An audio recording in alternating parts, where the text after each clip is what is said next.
Est-ce que là, je sais pas, là, ça reste en miroir pour moi, sur mon écran, mais peut-être toi, tu le vois bien. Alors, euh,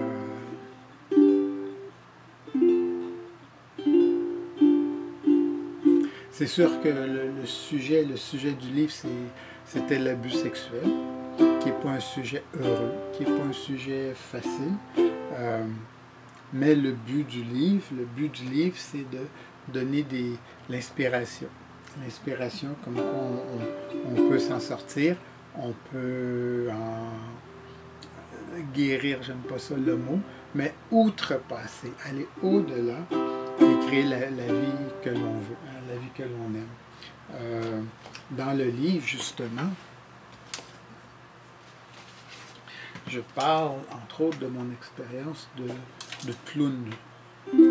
Le clown humanitaire. Comment ça m'a fait redécouvrir l'amour avec Patch Adams au Guatemala. Donc, ça aussi, c'est des choses qui pourraient t'intéresser. Donc, c'est mon histoire. Hein, c'est mon... Ouais, on le voit bien comme il faut. C'est mon histoire de qu'est-ce que j'ai vécu dans mon enfance. Peut-être la particularité des abus que j'ai vécus, c'était qu'ils ont tous été repressed, je cherche le mot en français, qui ont été réprimés. Donc, j'ai vécu les conséquences, mais pas les souvenirs. Je ne savais pas qu'est-ce qui était arrivé. Donc, dans le livre, ben, tu suis mes aventures, les doutes que j'avais, les difficultés que j'ai eues dans la vie, mais aussi je suis devenu artiste en peinture, sculpture, dessin, céramique. Et une personne en tout cas moi, qui a été abusée, qu'est-ce qui arrive, c'est qu'on s'abandonne soi-même, on n'est plus en contact avec ses sentiments, avec son corps. Parce que ça peut être trop difficile.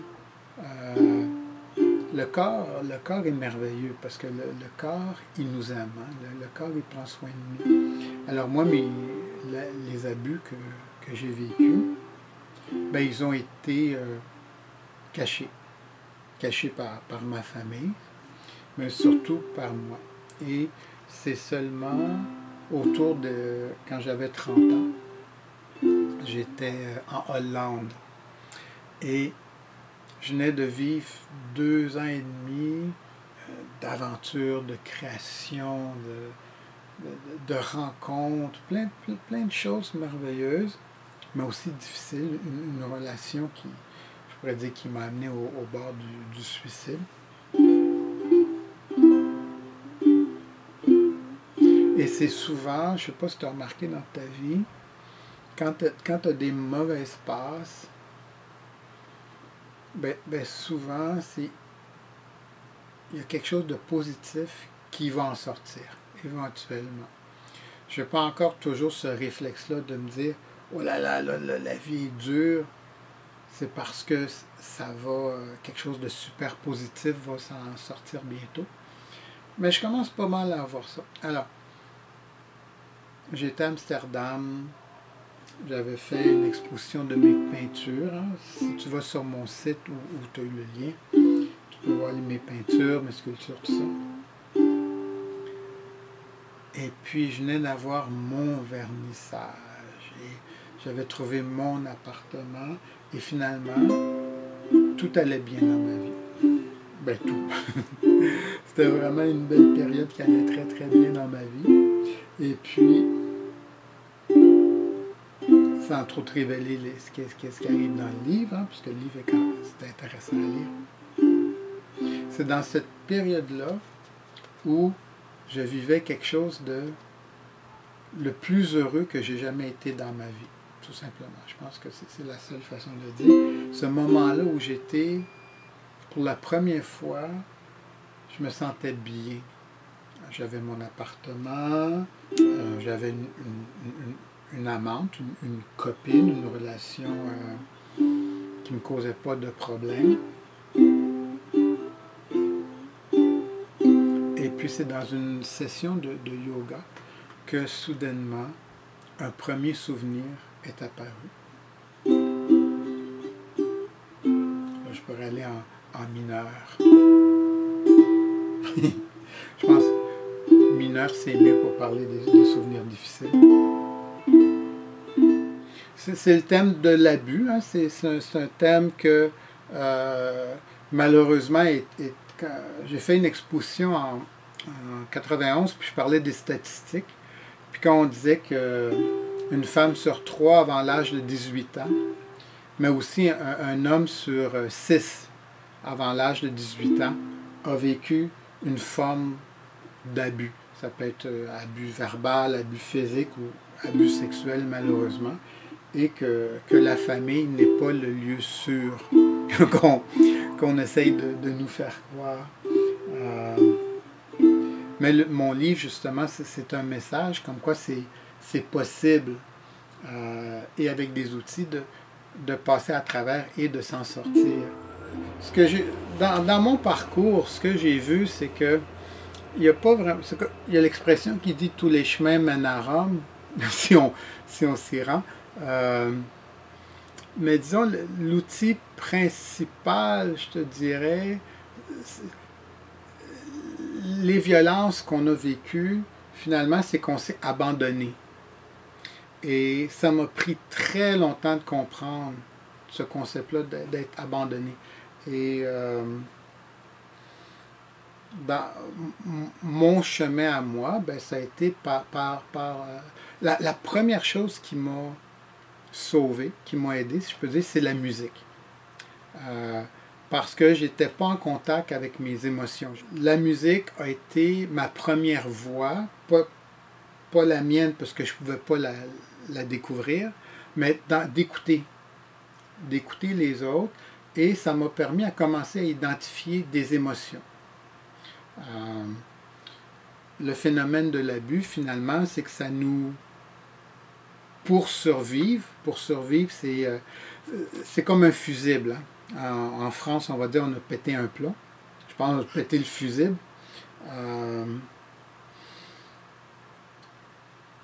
Émotionnellement, on est sans défense, surtout quand on est enfant. On est tellement surstimulé qu'on pète un plomb. On pète un fusible, mais pas en se fâchant. Comme l'expression peut dire des fois, il a pété un plomb. Mais simplement, c'est comme on ne ressent plus rien. C'est la meilleure façon de se protéger. Donc, c'est par écouter de la musique, finalement, que ça m'a permis à découvrir des premières émotions. Donc, peut-être un outil rapide comme ça. Comme moi, je ne pouvais pas vivre mes propres émotions, c'est en écoutant la musique des autres. Donc, comment on y arrive? Moi, je te dirais avec un large éventail. Donc, étonnamment, moi, le punk, ça a été très important dans ma vie, parce que j'avais cette colère, cette agressivité-là, qui devait trouver une place. Et c'est dans le punk, les gens ne me croient pas, hein, que je suis comme un punk secret. Je n'ai pas les cheveux bleus ni la crête sur la tête, mais par moment, écouter du punk, ça me relaxe. Parce que cette agressivité-là, qui était emmagasinée en moi, n'arrivait pas à sortir. Si tu prends 2 diapasons qui ont la même note, donc 2 La par exemple, et tu frappes sur un qui résonne, si tu mets l'autre à côté, l'autre se met à résonner, sans qu'on lui ait touché du tout. Et c'est la même chose avec la musique. Donc, un premier outil, pour moi, ça a été vraiment la musique. Donc, de dire, je sais pas, j'essaie de penser des musiques en France, ça plane pour moi de Plastique Bertrand. Bon, ben, c'est de la bonne énergie, c'est bien. Brel. Brel. Tu peux me dire aussi des auteurs québécois, j'aime bien découvrir la musique. OK. Il y a Harmonium. Harmonium, et d'ailleurs, j'en parle un petit peu dans mon livre. Il y a une chanson qui était Pour un instant, da, da, da, da. Donc, et le refrain, c'était On devrait écouter les enfants. Où est allé tout ce monde qui un jour me da da da da da. Faudrait que je me l'apprenne tant qu'à faire, apprendre une bonne tourne québécoise. On a mis des enfants au monde, on devrait peut-être l'écouter. Alors, cette phrase-là, par exemple, elle est toujours restée avec moi. Sans aucune raison. Donc, c'est des bribes comme ça. Donc, dans mon enfance, il n'y a personne qui m'a jamais écouté. Même si le contraire, on m'a toujours censuré. Dans le livre, je vais parler de Félix Leclerc. Dans le Petit Bonheur, il y a une phrase qui dit à un moment donné qu'il est obligé de changer de trottoir, changer de l'autre côté de la rue, parce qu'il y a trop de douleur à l'intérieur. Et quand j'ai écouté ça, ben, je me suis dit, ben, c'est ce que moi je fais quand je vais à l'école, par exemple, quand j'étais tout petit. Un autre truc qui est sans parole, par exemple, c'est Keith Jarrett. Je ne sais pas si tu connais. Non. OK. Ça, c'est comme un grand classique. Ça s'appelle le concert Köln, K-O-L-N, comme la ville en Allemagne, de Köln Concert. Ça, c'est un album méditatif et tout ça. Donc, je peux faire des réponses très longues. Donc, juste pour te dire que ce qui m'a beaucoup aidé, la première chose, comme j'étais censuré, comme il n'y avait personne qui m'écoutait, ça a été la musique. Et donc, faire confiance à son intuition et écouter le maximum d'artistes différents, de styles différents, et ne pas se poser des questions pourquoi ce titre-là ou cet album-là te parle. Ça, c'est comme un cadeau qu'on se fait. Là, dans l'expérience de l'abus, premièrement, on s'abandonne. On ne s'écoute plus. Hein, qui on est. La deuxième, ça c'est dans, genre, je vais revenir sur ça demain. La deuxième partie qui est aimer, c'est que on a appris ou désappris à ne pas vivre des émotions. Donc, on ne connaît pas c'est quoi une émotion. Alors, une émotion, moi je pourrais dire, c'est comme un coup de vent qui te rentre au plein visage. Ou des fois, ça fait comme un coup de poing. Et du coup, on ne sait pas qu'on peut vivre une émotion et qu'on peut qu'elle est temporaire, qu'on peut la nommer et qu'on la dépasse, tout simplement. Donc, du coup, dès qu'on ressent un peu la peur, par exemple, c'est une émotion commune, on la met de côté. Je ne dois pas ressentir de peur, ou je ne dois pas douter, ou je ne dois pas. Donc, et la troisième partie qui est créée, c'est la partie la plus subtile, et c'est celle-là qui est la plus, je dirais pas la plus difficile, mais la moins enseignée dans notre société, qui est, juste pour demain je vais y revenir, mais qui est l'instinct, l'intuition, et puis l'inspiration. Alors, tout ça pour dire que quand tu as une musique qui te parle, si tu utilises ton cerveau, il va vouloir utiliser des codes, il va vouloir analyser, comprendre.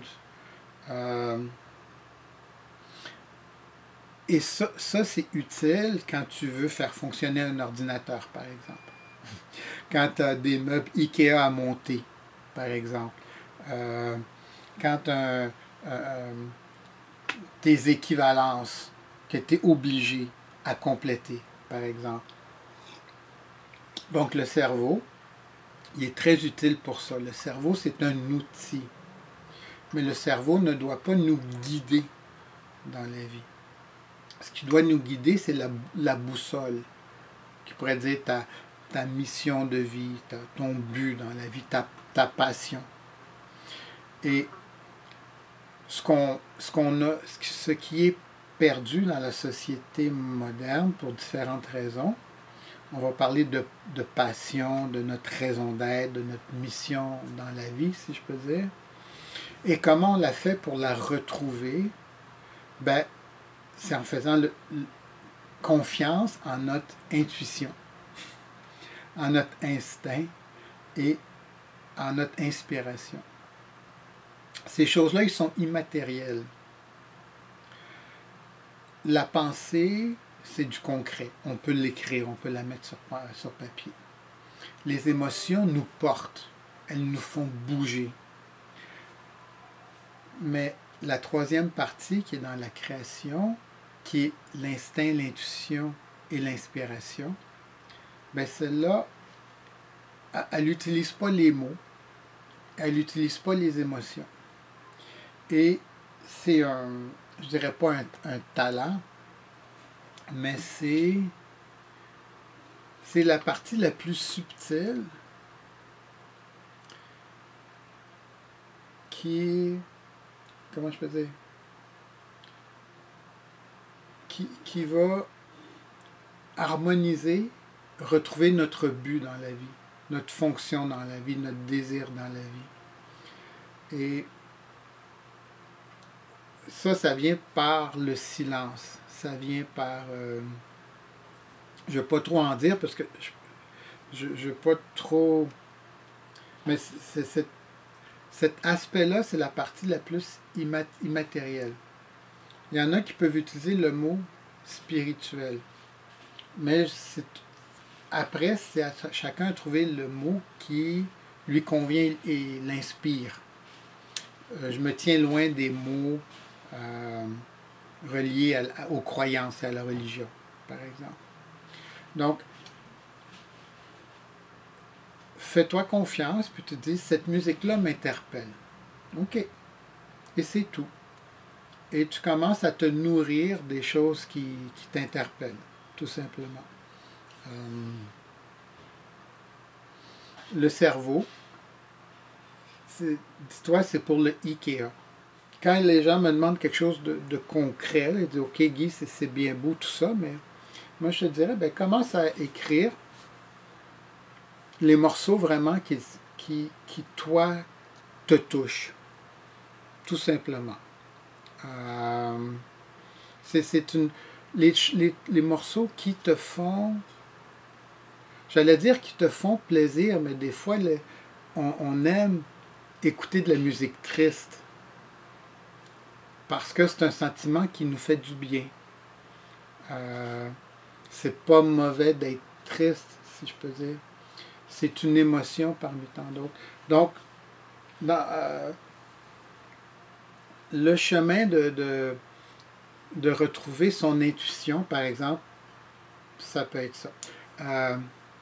Quand tu fais les courses, ou tu te fais à dîner ou à souper ou à déjeuner, comment tu choisis ce que tu vas manger? En fonction de ce que j'ai envie.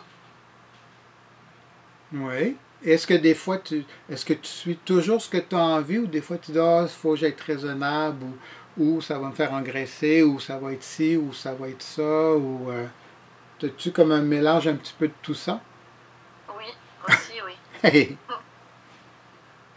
Ben, tu vois, donc, moi je te dirais, ben, c'est le fun, inspire-toi, donc, par rapport à ton...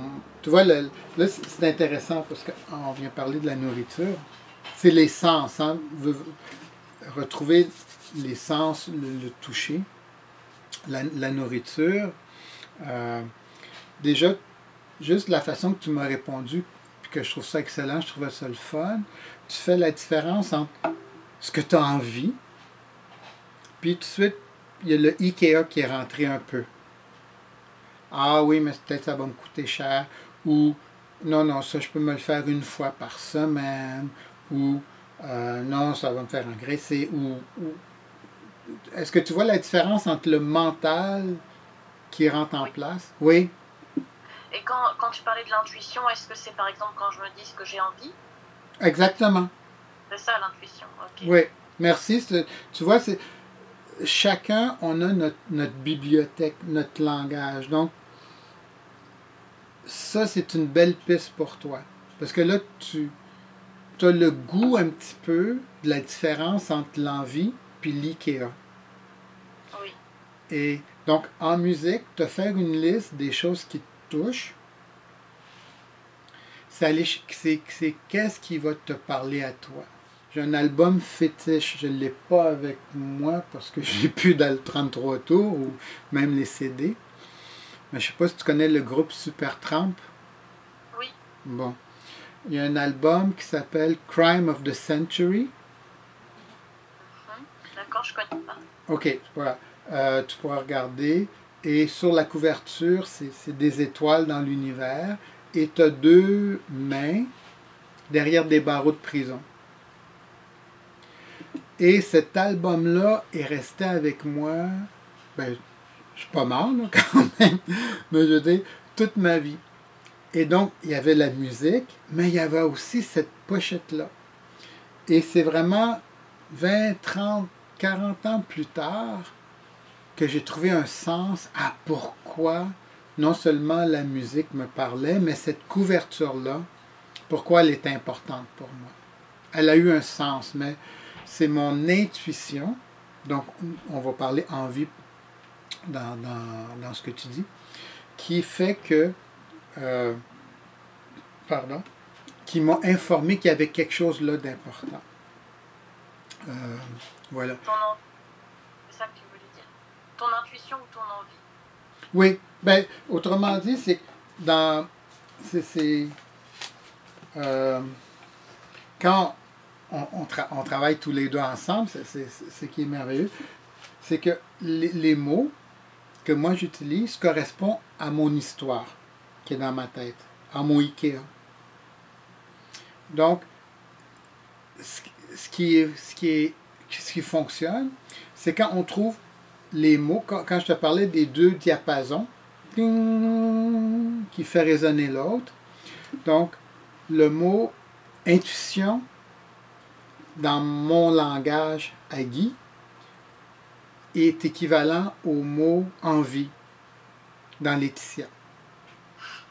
Donc, c'est pas nécessaire que tu utilises mon mot, mais d'utiliser le goût, le sens.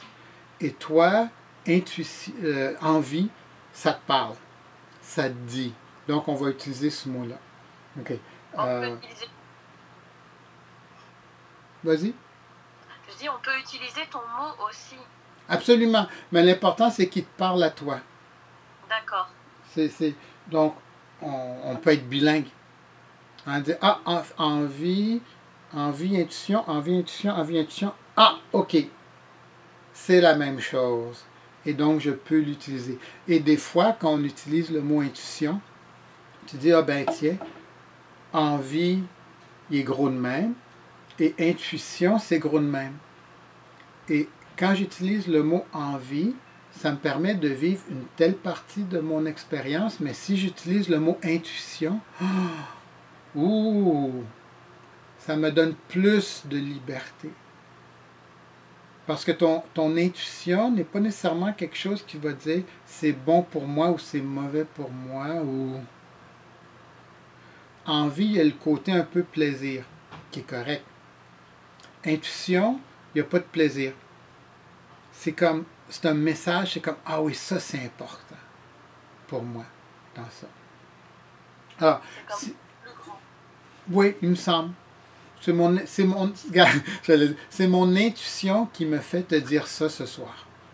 Ok. C'est pas une théorie. C'est comment je me dis, ah oui, envie, c'est déjà une très belle piste. Et si peut-être pour toi, intuition, ça veut dire, ah, on va pouvoir l'agrandir et ça va donner encore plus. Alors, l'intuition vient, donc, j'allais dire par le silence. Si on revient à l'exemple tout à l'heure, on parlait de envie et intuition, ne pas s'écouter fait partie de quelque chose de plus gros qui est l'abandon de soi. Donc, comment on s'abandonne, une des façons qu'on s'abandonne, c'est en ne s'écoutant pas.